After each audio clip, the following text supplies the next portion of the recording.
दिल का दरिया बह ही गया राहों में यूं जो। गंगुआ नाम का एक चोर था। वो चोरी का काम इतनी सफाई से करता था कि पुलिस भी उसे आज तक नहीं पकड़ पाई थी। वो हमेशा चोरी करके पुलिस के हाथों से बच निकलता था। गंगुआ रोज रात को चोरी के लिए निकलता और किसी न किसी बड़े सेठ के घर में हाथ मार ही लेता था। गंगुआ की पत्नी ममता उसे कई बार चोरी के लिए मना करती, पर वो अपनी पत्नी की बात नहीं मानता था। तुम्हें कितनी बार कहा है ये चोरी का काम छोड़ दो। अब तो आसपास के मोहल्ले वाली औरतें भी मुझ पर शक करने लगी हैं। वो यही कहती है कि तुम्हारा पति तो कोई काम ही नहीं करता, दिन भर सोया रहता है, फिर हमारे घर का गुजारा कैसे चल रहा है। अब मैं उन औरतों को क्या बोलूं कि रात भर तुम चोरी करते हो और दिन में घोड़ी बेचकर सोते हो। कुछ तो शर्म करो। अरे क्यों सुबह सुबह मेरी नींद खराब कर रही है, सोने दे। वैसे भी कल रात चोरी करके कुछ भी हाथ नहीं लगा। मुझे तो लगता है तेरी ही नजर लग गई है। जब देखो मुझे काम के लिए टोकती रहती है। अब मुझे सोने दे, रात को मुझे फिर से चोरी पर निकलना है। गंगुआ रात को चोरी करने निकलता है, पर उस रात भी वो किसी भी घर में चोरी नहीं कर पाता। ऐसे ही कई दिन बीत जाते हैं। गंगुआ परेशान हो जाता है क्योंकि अभी तक उसने कोई भी चोरी नहीं की थी। वो गुस्से में भरा हुआ घर लौट आता है। उसी गांव में मोतीलाल नाम का एक बहुत ही अमीर और लालची व्यापारी रहता था। मोतीलाल दिखावा करने में बहुत ही माहिर था। गांव वालों के सामने वो खूब दान पुण्य करने का दिखावा करता ताकि सब गांव वाले उसकी खूब वाहवाही करें। मालिक, कुछ गांव वाले मिलने आए हैं। हाँ, उन्हें अंदर भेज दो और सबके लिए चाय पानी का इंतजाम करो। सब गांव वाले मोतीलाल के लिए कुछ न कुछ उपहार लेकर आए थे। अरे आप सब इतना कुछ ले आए? क्या जरूरत थी इतना कुछ लाने की? सेठ जी, आपने गांव में पानी की नई टंकी लगवाई है, इसलिए गांव वाले उपहार स्वरूप ये थोड़ा बहुत लाए हैं। और ये मेरी तरफ से फसल के नए आम बच्चों के लिए लाया था। अरे तुम सब गांव वालों के काम आना और गांव की सेवा करना ही तो मैं अपना धर्म समझता हूँ। ठीक है, मैं ये रख लेता हूँ। गांव वाले अपने अपने घर चले जाते हैं। मालिक, छोटी सी टंकी लगवाने के बदले इतना सामान फायदे का सौदा है। अरे चुप चुप, दीवारों के भी कान होते हैं। जाकर देख अब कौन आया है। जा। मालिक, शिव मंदिर के पंडित जी आए हैं। जय शिव शंकर पंडित जी। जय शिव शंकर मोतीलाल जी, मंदिर की सेवा कार्य के लिए आपके पास आया हूँ। शिव मंदिर में इस सावन में नया त्रिशूल लगाने का विचार बन रहा है। सोचा आप तो इतना दान पुण्य करते हैं, तो मंदिर में त्रिशूल लगाने का ये शुभ अवसर आपको ही मिलना चाहिए।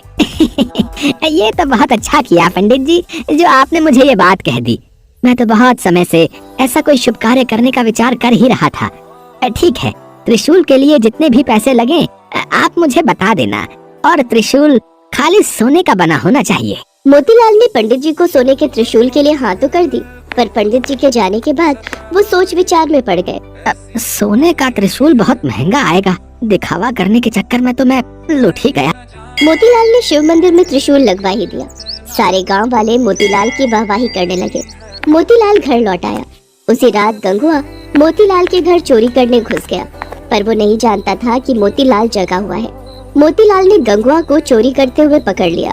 अच्छा, तो तू मेरे घर में चोरी करने आया था? तू नहीं जानता मेरा नाम मोतीलाल है। मोतीलाल, मेरे घर में चोरी करना असंभव है। मैं दिन के साथ साथ रात में भी जागता हूँ, समझा? लगता है मेरी किस्मत ही खराब है। इतने दिनों बाद चोरी करने का मौका मिला और वो भी पकड़ा गया। अब तो ये सेठ मुझे पुलिस के हवाले कर देगा। आज तक मैं पुलिस के हाथों पकड़ा नहीं गया, आज पहली बार मैं पुलिस के हाथों पकड़ा जाऊंगा। अरे घबरा क्यों रहा है? घबरा मत, मैं तुझे पुलिस के हवाले नहीं करूंगा है, पर बदले में तुझे मेरा एक काम करना होगा। हाँ, आप जो भी कहोगे मैं करूंगा, पर मुझे पुलिस के हवाले मत करो। तुझे शिव मंदिर में लगे सोने के त्रिशूल की चोरी करनी होगी और वो त्रिशूल मुझे देना होगा। शंकर जी के त्रिशूल की चोरी? पर हाँ, शंकर जी के त्रिशूल की चोरी। तुझे अभी इसी समय त्रिशूल चुराकर मेरे पास लाना होगा, उसके बाद मैं तुझे छोड़ दूंगा। नहीं तो तू जानता है, मैं शोर मचा दूंगा और तुझे पुलिस के हवाले कर दूंगा। फिर पुलिस तुझे महीनों तक नहीं छोड़ेगी। हाँ ठीक है सेठ जी, मैं अभी जाकर त्रिशूल चुरा कर लाता हूँ। गंगुआ उसी रात शंकर जी के मंदिर जाता है और त्रिशूल को चुराकर सेठ मोतीलाल को दे देता है, पर गंगुआ को उस रात नींद नहीं आती। अगले दिन सुबह पूरे गांव में शोर मच जाता है कि शंकर जी के त्रिशूल की चोरी हो गई है। सुनो जी, तुम्हें पता है शंकर जी के मंदिर से सोने के त्रिशूल की चोरी हो गई है। कहीं ऐसा तो नहीं कि त्रिशूल तुमने चुराया हो?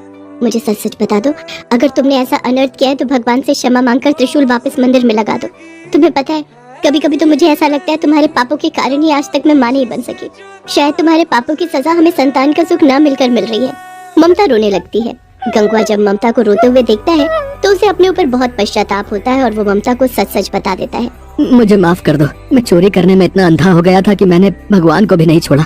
मैंने अपने आप को बचाने के लिए शंकर जी के त्रिशूल को चुरा लिया और उस लालची सेठ मोतीलाल को दे दिया। अब मैं क्या करूं ममता? तुम पंडित जी को और गांव वालों को सब सच बता दो, डरो नहीं। सेठ मोतीलाल तुम्हारा कुछ नहीं बिगाड़ पाएगा, मैं तुम्हारे साथ चलती हूँ। गंगवा मंदिर पहुँचता है, वहाँ पर गाँव वालों की भीड़ लगी थी। सेठ मोतीलाल भी मंदिर में ही खड़ा था। सेठ जी, आपने इतने मन से भगवान शंकर के मंदिर में त्रिशूल लगवाया और देखिए कल रात को चोरी हो गया। सचमुच मैं इन सब बातों के लिए बहुत शर्मिंदा हूँ। पता नहीं चोर मंदिर के भीतर कैसे घुस गया। कोई बात नहीं पंडित जी, भगवान की जैसी मर्जी। अच्छा मैं चलता हूँ, कोई और सेवा हो तो बता देना। कहाँ चल दिए पंडित जी? कहीं त्रिशूल लेने तो घर नहीं जा रहे? क्या मतलब है तुम्हारा? क्या तुम जानते नहीं हो कि त्रिशूल की चोरी हो चुकी है? पंडित जी, चोरी का त्रिशूल सेठ मोतीलाल के घर पर ही है। अगर आप सबको यकीन ना हो तो आप इनके घर की तलाशी ले सकते हैं। ये तुम क्या कह रहे हो? सेठ मोतीलाल बहुत ही धार्मिक प्रवृत्ति के व्यक्ति हैं और त्रिशूल तो उन्होंने स्वयं ही मंदिर में लगवाया है, तो फिर त्रिशूल इनके पास कैसे हो सकता है? पंडित जी, ये सेठ मोतीलाल देखने में ही धार्मिक है पर मन से बहुत ही बुरी प्रवृत्ति के हैं। गंगवा पंडित जी और गांव वालों को बीती रात की सारी सच्चाई बताता है, जिसे सुनकर सब लोग हैरान रह जाते हैं। सेठ मोतीलाल के घर की तलाशी लेने पर शंकर जी का त्रिशूल मिल जाता है। सेठ जी, ये त्रिशूल अब आप ही रखो।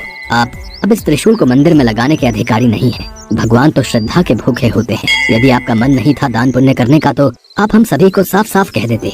ये दिखावा करने की कोई आवश्यकता नहीं थी। आज के बाद इस शिव मंदिर में आपके दिए पैसों का चढ़ावा नहीं चढ़ेगा।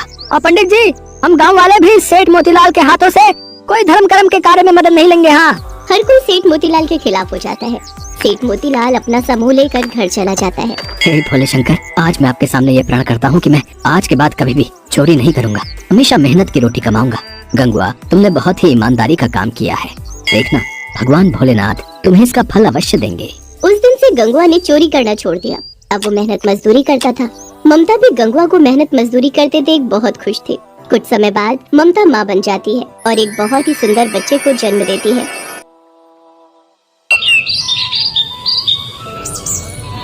भस्मासुर नामक राक्षस दुनिया का सबसे ताकतवर असुर बनना चाहता था। एक बार जब भस्मासुर की भेंट नारद मुनि से हुई, तब उसने नारद मुनि से पूछा, हे वर्षी नारद, मैं पृथ्वी का सबसे शक्तिशाली प्राणी बनकर सभी पर शासन करना चाहता हूँ। आप बताइए, इसके लिए मैं किस देवता को प्रसन्न करूँ कि मुझे इच्छित वर की प्राप्ति हो? नारायण नारायण, इच्छित वरदान की प्राप्ति के लिए तो भगवान भोलेनाथ की कड़ी तपस्या करनी होगी। भगवान शिव को प्रसन्न करना बेहद आसान है। अगर कोई सच्चे मन और श्रद्धा के साथ उन्हें याद करता है तो वो बड़ी आसानी से उसे अपना बना लेते हैं और उसकी हर इच्छा को पूरा करते हैं। इसलिए भस्मासुर, तुम उनकी तपस्या करो तो अवश्य ही इच्छित वरदान प्राप्त कर सकते हो। अच्छा, यदि ऐसा है तो देवर्षि नारद, मैं भोलेनाथ को अवश्य प्रसन्न करूंगा। नारायण नारायण नारायण नारायण। नारद मुनि वहाँ से चले जाते हैं और भस्मासुर जंगल की ओर चला जाता है और जंगल में जाकर वो भगवान शिव से वरदान पाने की लालसा में कड़ी तपस्या करता है। ओम नमः शिवाय, ओम नमः शिवाय, ओम नमः शिवाय, ओम नमः शिवाय, ओम नमः शिवाय, ओम नमः शिवाय। भस्मासुर को तपस्या करते कई वर्ष बीत गए। कठिन तपस्या के लिए किए जा रहे मंत्र उच्चारण की ध्वनि कैलाश पर्वत पर विराजमान भगवान शिव के कानों तक पहुंची और वे तपस्या में लीन भस्मासुर के पास पहुंचे। आंखें खोलो भस्मासुर। भस्मासुर का प्रणाम स्वीकार कीजिए महादेव, मेरी तपस्या से आप प्रसन्न हो ही गए। भस्मासुर, तुम्हारी कठिन तपस्या को देखकर तो मुझे प्रसन्न होना ही था। मांगो, तुम्हें क्या चाहिए? भस्मासुर ये जान गया था कि महादेव उसकी तपस्या से बहुत प्रसन्न हुए हैं। वो सोचने लगा कि वो किसी भी वरदान का हकदार है। भोलेनाथ, मुझे अमरता का वरदान चाहिए, अर्थात मैं हमेशा इस संसार में जीवित रहूं, मृत्यु भी मेरा कुछ न बिगाड़ सके। भस्मासुर, ये वरदान मैं तुम्हें नहीं दे सकता क्योंकि ये पूरी तरह से प्रकृति के नियम के खिलाफ है। जिसने भी इस संसार में जन्म लिया है, एक न एक दिन उसकी मृत्यु निश्चित ही है। यदि आप मुझे अमरता का वरदान नहीं दे सकते तो मुझे ये वरदान दीजिए महादेव कि मैं जिस किसी के सिर पर अपना हाथ रखूं वो भस्म हो जाए। ठीक है भस्मासुर, मैं तुम्हें ये वरदान देता हूँ कि तुम जिस किसी के भी सर पर हाथ रखोगे वो भस्म हो जाएगा। भगवान शिव ने भस्मासुर को जो वरदान दिया वो उनके लिए स्वयं आफत बन गया। भोलेनाथ, आप कितने भोले हो। आपने ये वरदान देकर मुझे संसार में सबसे शक्तिशाली बना दिया। अब मैं किसी को भी भस्म कर सकता हूँ। क्यों ना सबसे पहले मैं आपको ही अपना शिकार बनाऊं। आपको भस्म करके मैं कैलाश पर राज्य करूंगा। भस्मासुर, रुको, लगता है वरदान मिलने से तुम्हें अहंकार हो गया है, इसलिए तुम्हारी बुद्धि फिर गई है। शिव जी अपने द्वारा दिए गए वरदान को वापस नहीं ले सकते थे। उन्होंने वहाँ से भागने में ही अपनी भलाई समझी, क्योंकि भस्मासुर तो मंद बुद्धि था। वो उस समय पागलों की अवस्था में कुछ भी अनहोनी कर सकता था। अब भगवान शिव पूरी तरह से फंस चुके थे। रुकिए महादेव, मुझे इस वरदान को सिद्ध तो करने दीजिए। रुकिए महादेव, रुकिए। अब मैं क्या करूं? भगवान शिव इसी असमंजस में थे कि वो इस समय किस तरह भस्मासुर से छुटकारा पा सकते हैं। तभी उन्हें भगवान विष्णु का ध्यान आया। वे भगवान विष्णु का स्मरण करने लगे। हे विष्णुदेव, मेरी रक्षा कीजिए। इस भस्मासुर से मुझे बचाइए। मैं संकट में हूँ। चिंता मत कीजिए महादेव, आपको कुछ नहीं होगा। आप इसी गुफा में रहिएगा। मैं भस्मासुर को आप तक नहीं पहुँचने दूंगा। भगवान शिव को आश्वासन देकर भगवान विष्णु भस्मासुर का रास्ता रोकने चले गए। भस्मासुर शिव जी को ढूंढ रहा था कि उसकी नजर एक बेहद खूबसूरत स्त्री पर पड़ी, जिसे देखकर भस्मासुर अपनी सुध-बुध खो बैठा।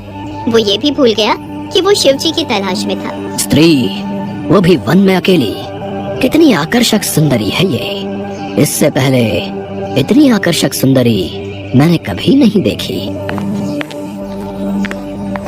सुनो, तुम्हारा नाम क्या है सुंदरी? मेरा नाम मोहिनी है। तुम्हारी सुंदरता को देखकर मैं मोहित हो गया हूँ। मोहिनी, अति सुंदर नाम। तुम इस घने वन में अकेली क्या कर रही हो? मैं वन के निकट अपने माता पिता के साथ रहती हूँ और यहाँ वन में पूजा के लिए फूल चुनने आई थी। मोहिनी, मेरा नाम भस्मासुर है। मैं सर्वशक्तिशाली हूँ। मैं तुम्हें अपनी रानी बनाना चाहता हूँ। क्या तुम मुझसे विवाह करोगी? भस्मासुर की बात सुनकर मोहिनी हंस पड़ी। उसने भस्मासुर से कहा, महाराज, मैं एक नृत्यांगना हूँ और सदैव से ही अपने विवाह हेतु ऐसे पुरुष की कामना करती थी जो स्वयं बेहतरीन नृत्य जानता हो। क्या आप नृत्य के बारे में जानते हैं? भस्मासुर ने अपने जीवन में कभी भी नृत्य नहीं किया था, लेकिन वो मोहिनी के कहने पर नृत्य करने के लिए भी तैयार हो गया। सुंदरी, मैं नृत्य करना जानता तो नहीं, पर अगर तुम नृत्य सिखाओगी तो मैं अवश्य कर लूंगा।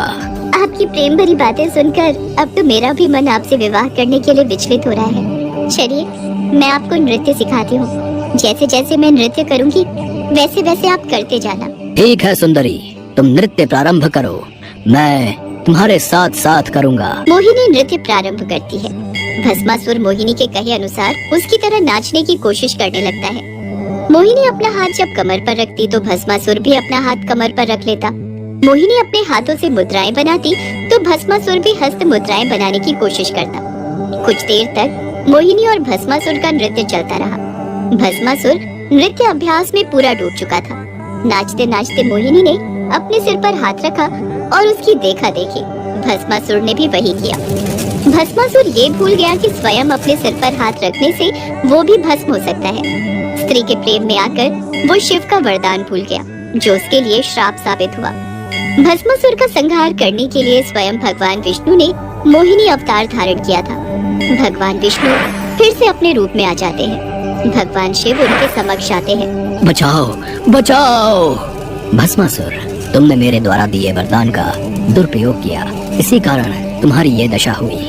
महादेव, आपका दिया वरदान सत्कर्म करने वाले लोगों के लिए तो फलदायी होता है, पर वरदान का दुरुपयोग करने वाले पापियों के लिए कभी फलदायी नहीं होता। आप भोला भंडारी हो भोलेनाथ, इसलिए आपके भोलेपन का फायदा जब भस्मासुर जैसे पापी और दुराचारी राक्षस उठाने लगे तो उनको ऐसा ही दंड भुगतना पड़ता है। भस्मासुर को उसके पाप का दंड मिल गया, जिसके पश्चात भगवान शिव और भगवान विष्णु वहाँ से अंतर ध्यान हो गए।